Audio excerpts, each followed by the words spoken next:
నమస్కారం అండి. మరి ఈ రోజున గజపతినగరం నియోజకవర్గం కాంగ్రెస్ పార్టీ అభ్యర్థిగా నన్ను మా ఐఎన్సి కాంగ్రెస్ పార్టీ నుంచి అధ్యక్షులు మల్లికార్జున ఖర్గే గారు, మరి ఆంధ్రప్రదేశ్ నుంచి ఏపీసీసీ శర్మిలారెడ్డి గారు, మరి అలాగే వర్కింగ్ ప్రెసిడెంట్ అయినటువంటి రాకేష్ రెడ్డి గారు, మరియు విజయనగరం జిల్లా సరగడ రమేష్ కుమార్ డీసీసీ గారు మాకు ఎంతో సహాయపడి ఎంతో కృషి చేసి మాకు మా కష్టాన్ని చూసి గుర్తించి నాకు టికెట్ ఇవ్వడం జరిగింది. అలాగే ఇక ముందు ఈ ఎన్నికలకి ఎంతో కృషి చేసి ముందుకు తీసుకెళ్ళి కష్టపడి మంచి ఓట్ల శాతం తీసుకొచ్చి గెలుపు గుర్రంగా పరిగెడుతూ మరి గజపతినగరం నియోజకవర్గం తరపున తీసుకువెళ్తామని కోరుకుంటున్నాం. అలాగే ఇక్కడ పత్రికా విలేకరులకి మరియు ఎలక్ట్రికల్ మీడియాకి మా శుభవందనాలు. మరియు నా తోటి సిపిఐ అప్పారావు గారికి మరియు మా యూత్ కాంగ్రెస్ ప్రెసిడెంట్ ఈశ్వర్రావు గారికి నమస్కారం తెలియజేసుకుంటూ, ఇక్కడ మరి విచ్చేసిన కారణం ఏమిటంటే, రేపు మేము ఎలక్షన్ క్యాంపెయినింగ్ కోసం దత్తిరాజర్ మండలం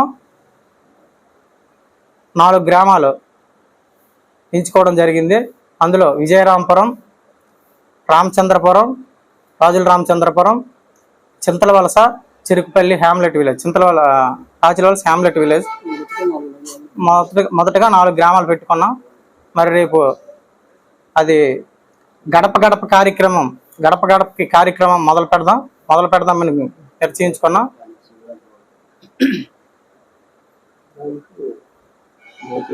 డోర్ టు డోర్ క్యాంపెయినింగ్ కూడా చేద్దామని నిర్ణయించుకొని అందరికీ మా యందు నమస్కరించి అందరికీ మేము మేలు కోరేది ఏమిటంటే, ప్రజలందరికీ మేము మా కాంగ్రెస్ పార్టీ తరఫున హామీలు ఇచ్చి ఉన్నాం. అయితే రైతులకి 50% మద్దతు ధరతో ఒక హామీ, తర్వాత ప్రతి కుటుంబానికి, పేద కుటుంబానికి, మహిళకి వచ్చి 8,330 రూపాయలు పేద కుటుంబానికి. తర్వాత నిరుద్యోగం బాగా ఎక్కువ ఉంది కాబట్టి నిరుద్యోగం మేము కాంగ్రెస్ పార్టీ మాది వచ్చిన వెంటనే, సెంట్రల్ కాంగ్రెస్లో వచ్చిన వెంటనే 2 లక్షల నుంచి 3 లక్షల వరకు కేజీ నుంచి పీజీ వరకు ఉచిత విద్య అందిస్తామని, ఇలాగ మా పథకాలని ప్రజల్లోకి తీసుకెళ్ళి మా పార్టీని ఇంకా ముందుకు తీసుకెళ్లాలని మరీ మా రాహుల్ గాంధీ గారు చెప్పారు. మేము ఇంకా కష్టపడి ముందుకు తీసుకెళ్తామని కోరుకుంటున్నాం.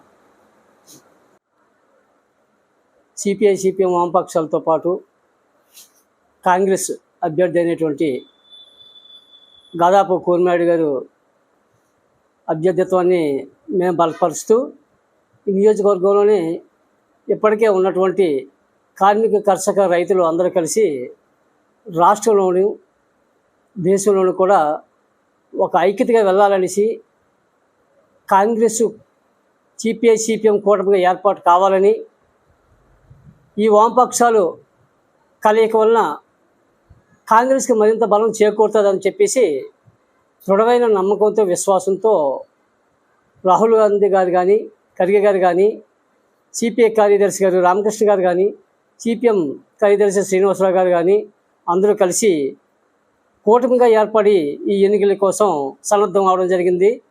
రేపే నియోజకవర్గ కేంద్రంలో దత్తిరాజర్ మండలంలో ప్రచారం ప్రారంభించబోతున్నాం. అయితే కాంగ్రెస్తో పొత్తు కుదిరిన తర్వాత వామపక్షాలకి సిపిఎం నుంచి 8 అసెంబ్లీ, 1 పార్లమెంటు, సిపిఐ నుంచి 8 అసెంబ్లీ, 1 పార్లమెంటు పోటీ చేయడం కోసం ఒక నిర్ణయానికి రావడం జరిగింది.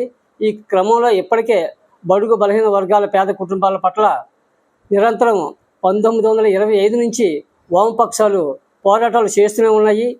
పోరాటాల వరకు అయితే చేయడం మిగులుతుంది తప్ప ప్రజలకు అనేది ఏ ప్రభుత్వం వచ్చినా ఏమున్నది గర్వకారణం అనేది సంక్షేమ పథకాలు కూడా అంతంత మాత్రం అందడమే కాకుండా ప్రజలు, బడుగు బలహీన వర్గాలు అభివృద్ధికి ఆమడ దూరంలోనే ఉంటున్నారు. కాబట్టి దీన్ని ప్రజల్లోకి, కార్మికుల్లోకి తీసుకువెళ్ళి కాంగ్రెస్ని బలోపేతం చేయడం కోసం, కాంగ్రెస్ని అధికారంలోకి తీసుకురావడం కోసం వామపక్షాలు కృషి చేస్తాయని చెప్పేసి సిపిఐ పార్టీ గజని నియోజకవర్గ కార్యదర్శిగా అప్పారావు తెలియజేస్తున్నాం.